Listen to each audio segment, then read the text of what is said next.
The creator of this tool said non-technical people shouldn't install it. Security researchers found over 1,600 exposed instances.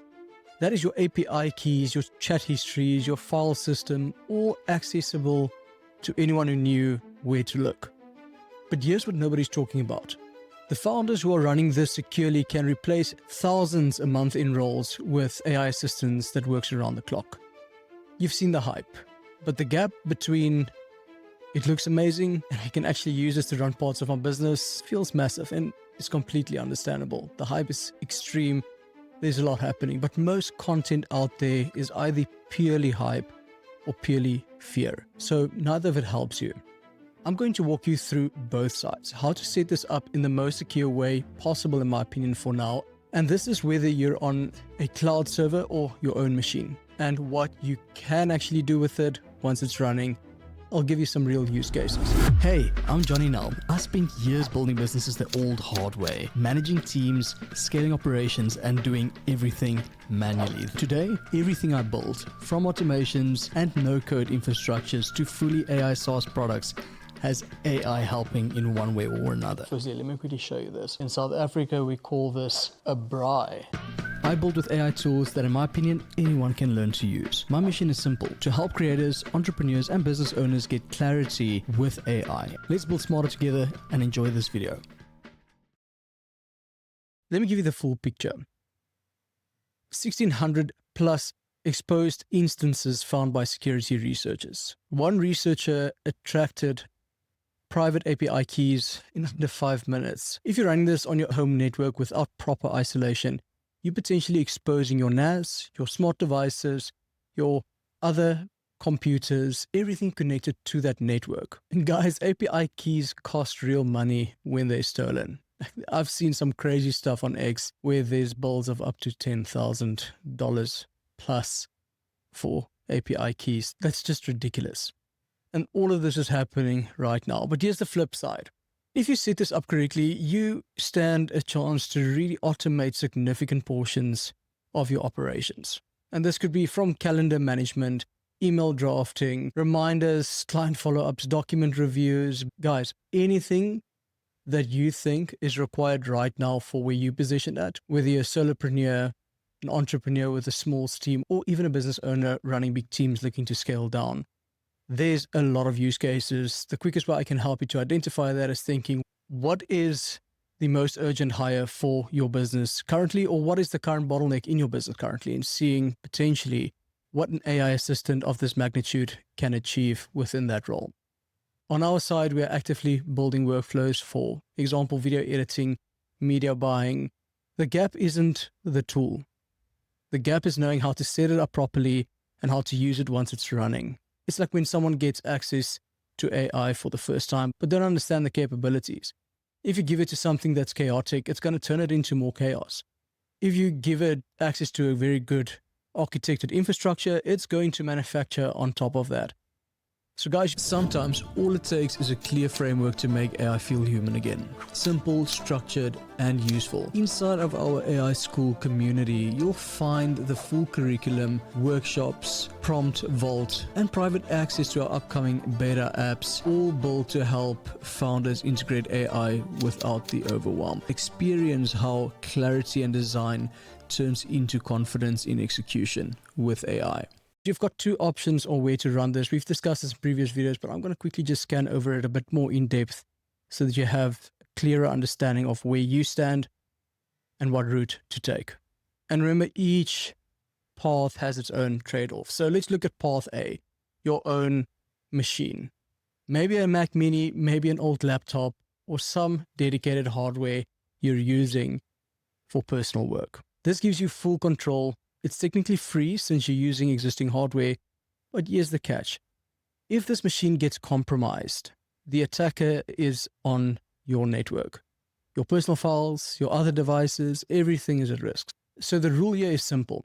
If you go this route, that machine should not be your personal computer. Think of it as hiring an employee.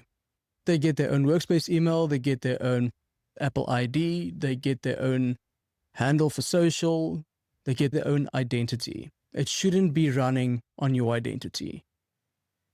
Then we go into path B, a cloud server. This is my recommendation, whether you're serious about using this tool or just looking to try it out. Go for this route. $5 to $20 a month for a virtual private server. And the advantage here is you can set it up with complete isolation.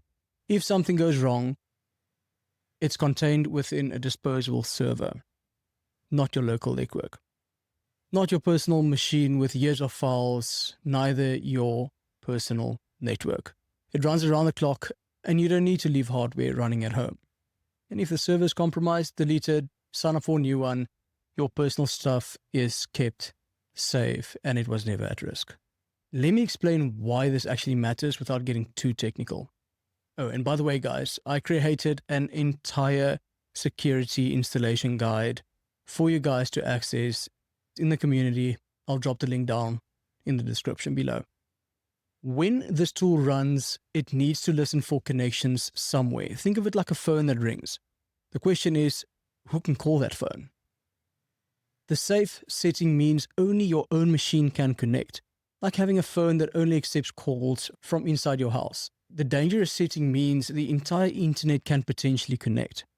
That's what's got 1,600 people exposed. Now let's look at something, I call it the pairing system. This is your gatekeeper. When someone tries to message your AI, they get a 6-digit code. The bot doesn't respond until you approve them. Think of it like having a bouncer at the door at a nightclub or a receptionist at a doctor's appointment. You can't really see the doctor until you've gone through the receptionist. Instead of exposing your AI to the internet, you access it through an encrypted tunnel. Only your devices on that private network can reach it.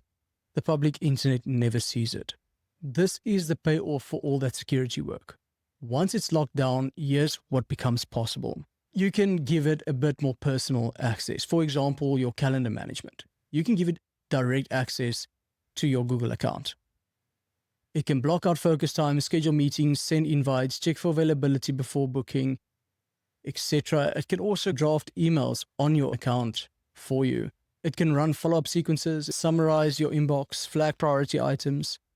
You can give it read access to specific documentation, write access to designated folders, and you can keep it scoped to what it needs, nothing more. Looking at it from a developmental standpoint, you can give it full access to specific repositories. You can review pull requests, you can push commits. There's a lot that you can do. And this is great for solo founders shipping fast. Now, again, this is not limited if you were to have your own device. My suggestion with your own device is that you then set up everything for that specific agent. Heck, even call it the name of your potential previous hire. Lead and manage this as an employee of your team. If you need to send out an email, let them send the email on your behalf and CC you in there. That's an option, depending on your positioning within your business and the relationship with your clients. But there's ways around this. For example, if you need to get a calendar blocked, you can give it at least access to your calendar or share your calendar with permissions to the specific email of the agent, and the agent can set out blocking times for you. The agent can invite meetings to clients and also just CC you in it. There's a lot of ways around it. It just comes down to your preference, but also your technical capabilities. I'm explaining it right now in layman's terms so that it becomes easily digestible so that you can make the right decision for yourself.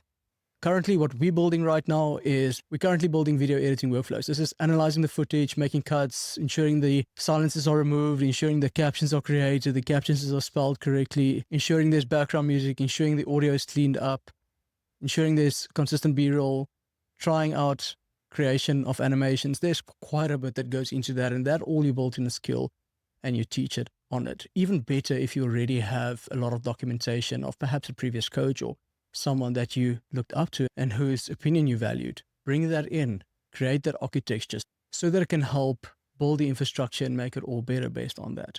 We're also actively developing a media buyer. Instead of going and spending $3,000 a month to get someone in at a junior level to run some ads, we could potentially just get the AI agent to do that for us. But again, what's going to be required here is the way that the skills are written and the context that you can provide it in its memory to understand exactly how to do this the right way.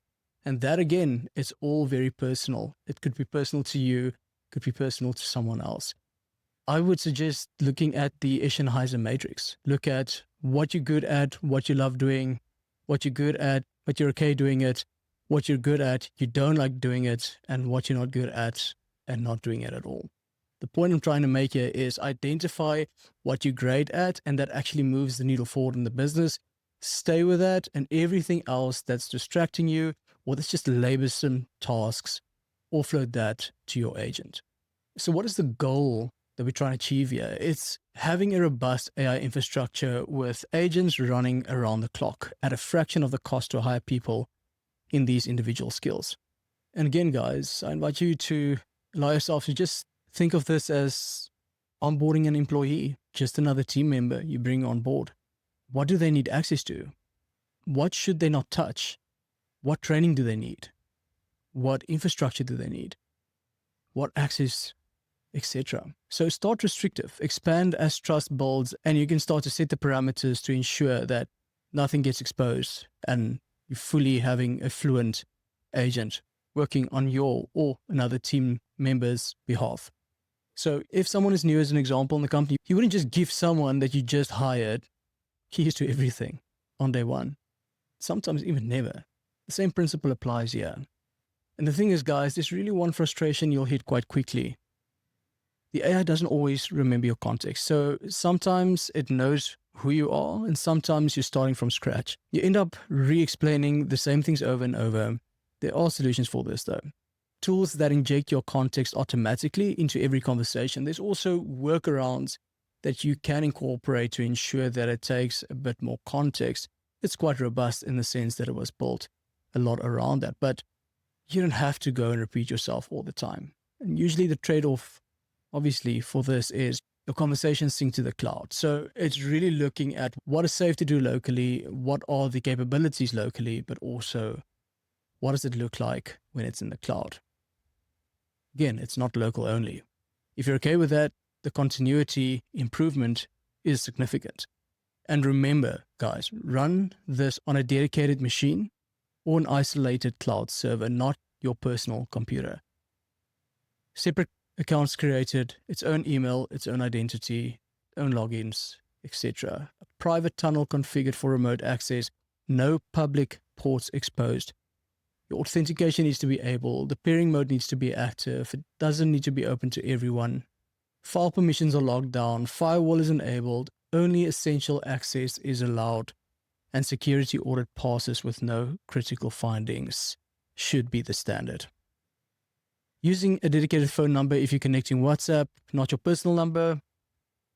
And also, from a messaging standpoint, take into consideration utilizing a dedicated phone number for your agent if you're connecting the agent through WhatsApp, not your personal number. And if you can check all of those boxes, you're already ahead of 1,600 people that got exposed. Now, everything I just covered is a high-level overview. The actual implementation requires specific configuration. Where do you change these settings? What commands do I run? What does the configuration file actually look like? Again, guys, I've put together a complete technical guide that walks through every single step, every command, every configuration option explained in plain English, and it's available in the community. The link is in the description below. Here's what I want you to take away from this.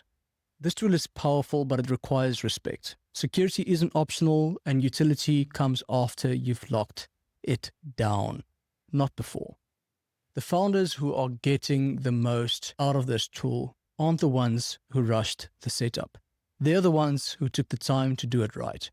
So again, guys, we're actively building out more workflows, like I mentioned, video editing automations, meta ads management without a media buyer. And the goal is showing you what's possible when you treat this like a real team member, not a toy, not a gimmick, a legitimate part of your operation. So I want to hear from you. Are you setting this up? If not, are you going with your own machine or a local cloud server? What workflows are you planning to build? Drop it down in the comments. I would love to know. And again, if you want the complete technical guide, step by step, command by command, it's in the community under the Clawdbot/Moltbot section. The link is down in the description below. And if you are stuck on your specific setup, reach out to me directly in the community. I'd love to help. So you've stayed to the end of the video, and that tells me you build things through. Before you move on, tap the like button down below and maybe hit the hype button if you feel the video earned it. Feel free to share what you've been working with down in the description below. When you sense it's time to turn frameworks into living systems, the AI School community is ready for you, and I'll see you on the inside.